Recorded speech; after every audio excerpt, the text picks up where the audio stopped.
तो हेलो दोस्तों, मेरा नाम है सचिन और स्वागत करता हूँ आपका अपने यूट्यूब के चैनल द पावर ऑफ पाई में, जहाँ हम डिस्कस करते हैं क्लास 9 to 10 की फिजिक्स और मैथ्स। और आज का हमारा टॉपिक है क्लास 10 का चैप्टर नंबर 1 बहुपद यानी कि पॉलिनॉमल्स। तो आज जो है हम इस चैप्टर के एक्सरसाइज 1.2 को सॉल्व करेंगे।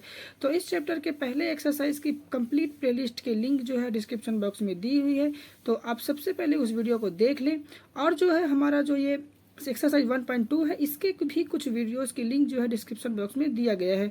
तो हमारा रिक्वेस्ट है कि आप सबसे पहले उन वीडियोस को देख लें ताकि आपको आज का जो कॉन्सेप्ट है वो अच्छे से समझ में आ सके।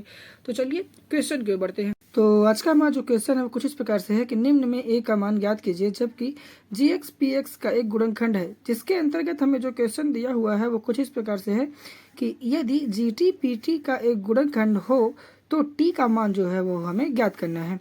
तो जहां हमें जीटी जो है प्राप्त है वो कुछ इस प्रकार से है कि t-3, और जो हमें पीटी दिया हुआ है वो है हमारा t का स्क्वायर प्लस 2a+2a+3।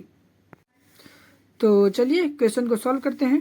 तो सॉल्व करने के लिए सबसे पहले हम लिखते हैं चूंकि t-3 पीटी का एक गुणनखंड है तब गुणनखंड प्रमेय से, तो हमें क्या करना होगा, हम लिखेंगे गुणनखंड जो कि होता है हमारा 0, ठीक है।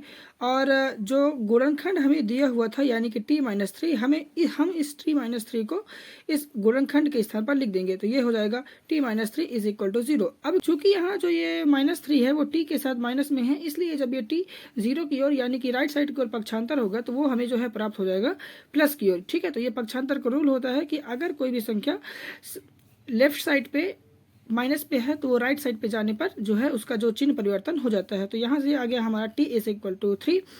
अब हमें क्या करना है कि हमें जो है इस प्राप्त t के मान को, हमारा जो बहुपद है यानी कि pt, t का स्क्वायर प्लस 2a+2a+3 में जितने भी t हैं उनके स्थानों पर रख देना है।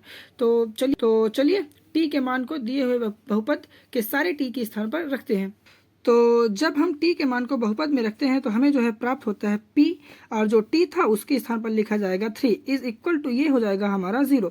अब हम क्या करेंगे कि हम जो है इस t के मान को इस बहुपद में रखेंगे। तो हम लिखते हैं, तो ये हो जाएगा t के स्थान पर लिखा जाएगा 3, तो ये हो जाएगा 3 का स्क्वायर प्लस ये हो जाएगा 2a, और जो t था उसके स्थान पर फिर से लिखा जाएगा 3 minus 2a+3 is equal to, ये हो जाएगा हमारा 0, ठीक है।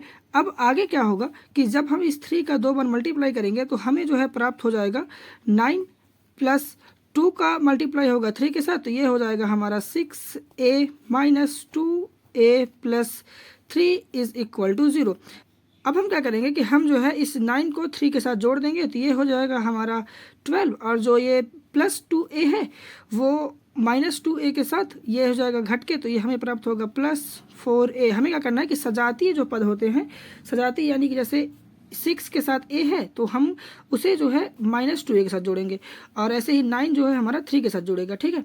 कभी भी आप 6a को 9 के साथ नहीं जोड़ सकते, ठीक है, ये विजातीय पद होते हैं। तो जब भी जोड़ होता है तो वो सजातीय पदों में होता है। तो ये हो जाएगा 12 plus 4a is equal to, ये हो गया हमारा 0। अब हम क्या करेंगे कि हम जो है हमें a का मान ज्ञात करना है। तो उसके लिए हमें क्या करना होगा कि हमें जो है इस 12 को 0 की ओर करना होगा पक्षांतर। तो यहाँ से हमें प्राप्त हो जाएगा 4a इज इक्वल टू -12, ठीक है।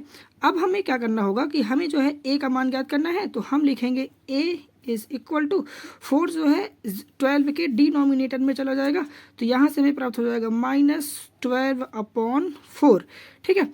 अब हम क्या करते हैं कि इस 4 को इस 12 के साथ कटा देते हैं, तो हमें जो है प्राप्त होगा a इज इक्वल टू, ये जो है a इज इक्वल टू -3।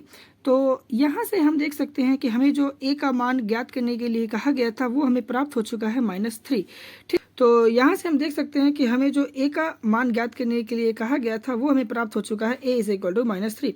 तो ये होगा हमारा आंसर, ठीक है। तो आशा करता हूँ आपको आज के वीडियो पसंद आया होगा। अगर वीडियो पसंद आया हो तो प्लीज़ चैनल को सब्सक्राइब कीजिए और बेल आइकन को प्रेस कर लीजिए ताकि आपको आने वाली वीडियो की हर अपडेट मिलती रहे। धन्यवाद।